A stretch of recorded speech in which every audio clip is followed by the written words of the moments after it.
So as you can hear, I have the reverb and tremolo both working pretty well on this 66, I believe, Gemini, Ampeg Gemini 1. The Gemini 2 is a fixed bias version of the same idea. This is the previous cathode bias version. Other than that, they're extremely similar.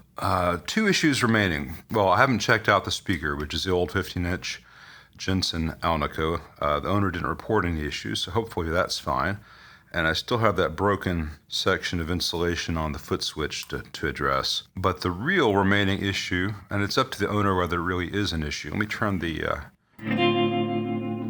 vibrato off, tremolo off. Sorry, it was hard to reach the foot switch with the tripod here. But right now I have the intensity at 10. That gives a nice deep tremolo. If I turn the intensity down to 0, however, the sound changes a lot. You're going to have a little more volume and more high end.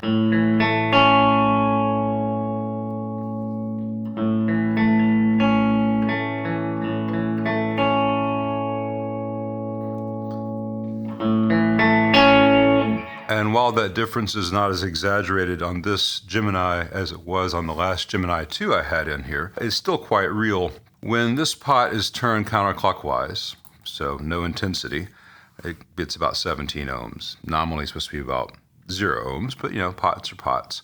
So 17 ohms. I turn it the other way, and then it's in parallel with the closed resistance of the LDR in that roach. And that's supposed to get down as close to 0 ohms as possible. Right now it's at 250K. And this is a 4 meg pot in parallel across this.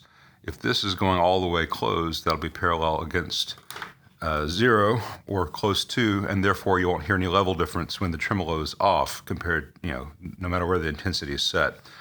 But this is not going to a closed state. So it's only going to about, a little over 250K. A 4 meg across it measures 250K. The way this thing works is the tremolo is supposed to work such that it goes to a much higher resistance to drop the signal. It makes a voltage divider, essentially. When the level of the amp drops in the tremolo circuit, because this is going to a much larger resistance, and then when it gets back to loud on its waveform, at the positive of the waveform, then it's supposed to go closed, so there's no voltage divider there.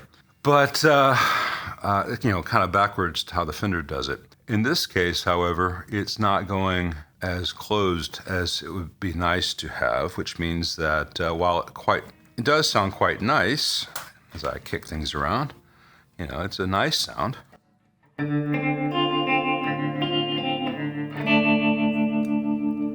You do lose high end if you use the tremolo, and you do lose a little bit of gain.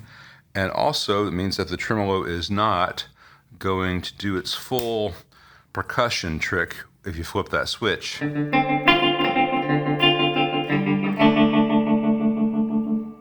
It's there, it's just not as pronounced as it would have been when new. So I need to talk to the owner and see if they want me to, if he wants me to change out that element in the tremolo. I can get another one from Andy Fuchs, or to live with the vintage one that's just a little bit weak just because it's the original part. That's his call. I would probably live with the original one just because it makes the amp have a little bit of character. And if it gets to the point where the tremolo gets too weak to be useful, then look at that option.